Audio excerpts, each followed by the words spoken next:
Starting with the new content. A new vehicle has been added to the basic garage. That vehicle being a bicycle, the cost is very low, and it's something more mobile and fun than just having to run to places in early game. The bicycle can be ridden solo or up to the entire team of 5 players. There are new character idle animations that can be selected in the appearance tab. Depending on which one you select, your character will be portraying different personalities, so to speak, like cute, cool, or flirty, while standing still. Also, there is a nice update for the building options, a few new options for the parapets, floors, walls, and the biggest one, stairs, facing different rotations. So the stairs can go from left to right or from right to left.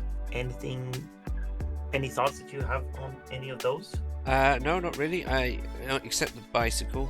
Love the idea of the bicycle. I'm curious how fast it goes. If you don't need to use fuel, so would that be like the optimal way to go about places now? Good point. I don't think so. It's probably just a bit faster than sprinting. Probably. Excited to try it though. Personally, I think the building stuff is kind of cool. Obviously, nice with them adding a little bit more things. Still plenty that I wish there to be, different corner options and things like that are missing, but I'm sure that will come eventually. So, now we'll talk about the new features coming with this patch. New blueprint rating rules for novice servers. This is good for new players as it means veterans who already have strong weapon blueprints can't immediately outpace the new guys who are finding their feet. New capybara beans. Weird one but funny. You can tame or find wild capybaras who will produce questionable substances that you can then eat and gain some kind of unknown buff. There's also going to be team lobbies. This sounds like a form of looking for group system to help you find groups easier, which I'm sure new players will appreciate. What do you think, Gob? I think pretty cool. Blueprints, good. Yeah, both armor and weapons don't outpower the little guys. Capybara beans, no idea what that's all about, but sure. Why not eat capybara poo beans? And then the team lobby. Personally, I haven't really done too much of a content where I've been looking for group. But yeah, if it's an improvement, why not? All right, fair enough. Moving on, we have new events. There is a lot to cover when it comes to the events. All in all, it can be summarized. Play the game and you'll get a bunch of stuff. Or, if you haven't played a game for a while, come back and you'll get even more stuff. Any thoughts of any of this, Rod? It's just typical game stuff, right? It's loads and loads of rewards for existing and or slight effort. You'll also get loads of stuff. So, Yes. what's not to love? Free stuff. What is not to love? Moving on from the events, we've got the cash shop changes. There's a fair bit here, but so the new really cool looking bike and outfit from the new loot crate, Ethereal Tide, is here. There's a new battle pass that will include a maid outfit for the girls and some Sherlock looking thing for the guys, plus weapon skins, housing items, etc. There are some limited time bundles to check out as well. The meta pass has got an upgrade. There are also new trophies in the meta bounty section. This is a weird one to me as it's kind of like a battle pass but also not.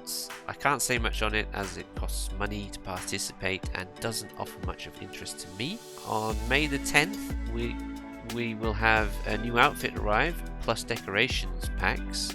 But more importantly, the big one, the Epic Small Building Panel Pack, expands on the glass structures you may already have from a previous pack. If so, it is free for you.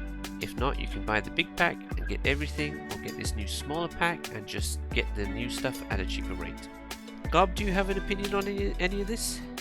Personally, I don't care much for the store stuff. I think some of it is cool, but don't really care to put money into it. Only thing that I have actual thoughts on is the glass structure building pieces, which is something that I would want to. But yet again, I don't think I would buy it because I looked it up and it costs 3,200 something of the special game tokens. And the only pack that gives you that amount is 3,800 special coins for 50 euros. Yes, So- that's why most people might avoid it. It's a really nice pack, obviously, not for the price, but for what it has. But the smaller pack I was mentioning, this one I think is going for something smaller, like 360, as I understand it. Okay. Yeah. And that Still, will. it's a cool one, but not for me. I mean, it's if you want to spend a little money on the game, it's fine. But yeah, good luck ever getting the bike skin. If you want the bike skin, you're looking at spending 3 to 4, maybe even 500 euros. Yeah. Yeesh. So That's what free games do to you. yep. They milk you dry for free. Next up, we have optimizations, and this covers quite a large variety of things. So we'll have some of them on the screen right now, so you can either pause it or the link down below in the description to go to the website and check them out for yourself. I won't go into detail of every single one, but I'll cover a couple of the ones that popped out for me, and then we'll have your thoughts on them as well. So we'll begin with, there are character model updates, which I find are a bit funny. They're just making everybody a little bit skinnier. There are also other things, but I think it's funny how they showcase. They're like, this is what the new one looks like. And it's just a skinnier girl and a skinnier guy. Then we have a couple UI optimizations that I thought were quite good.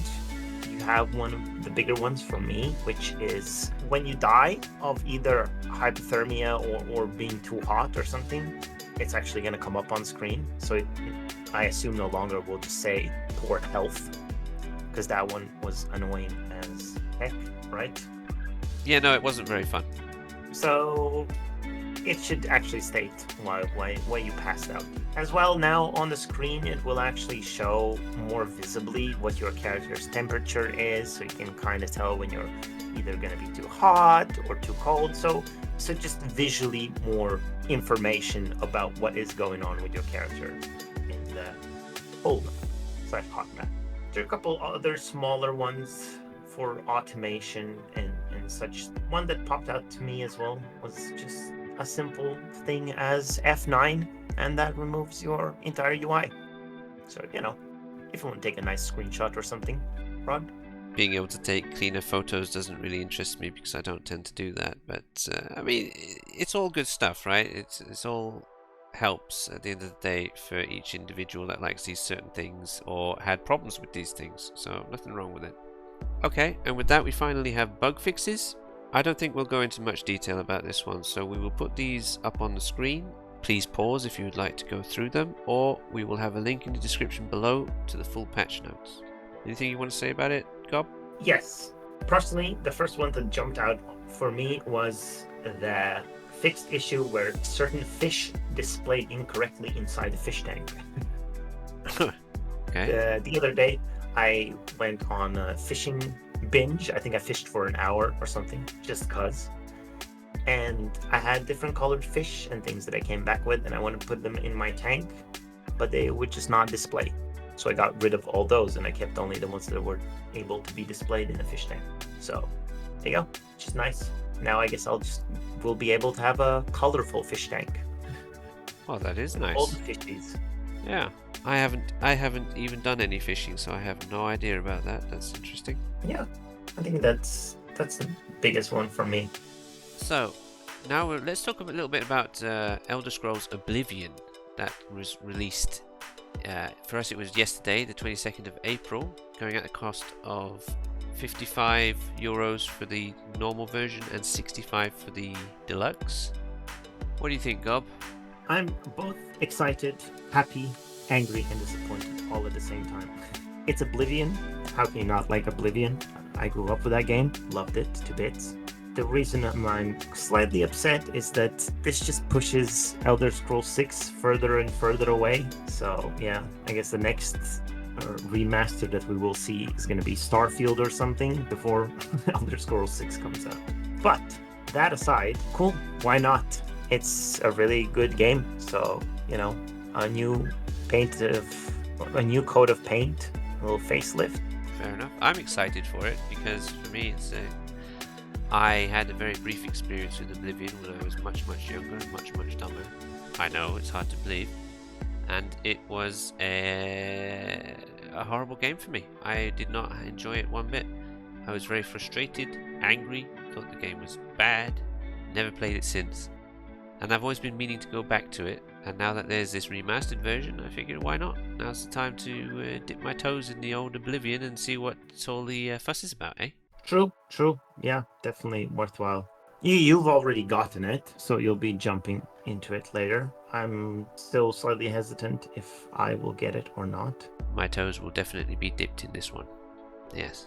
And if you choose to do so, then you'll see what's new. I guess you'll be able to appreciate it more than I probably will. Yeah, maybe. A lot of it is still very engraved into my brain, the quests and things. So yeah, it's going to be fun to re-explore the bits that I know of it. The biggest part of all of this, obviously, is how big it is, right?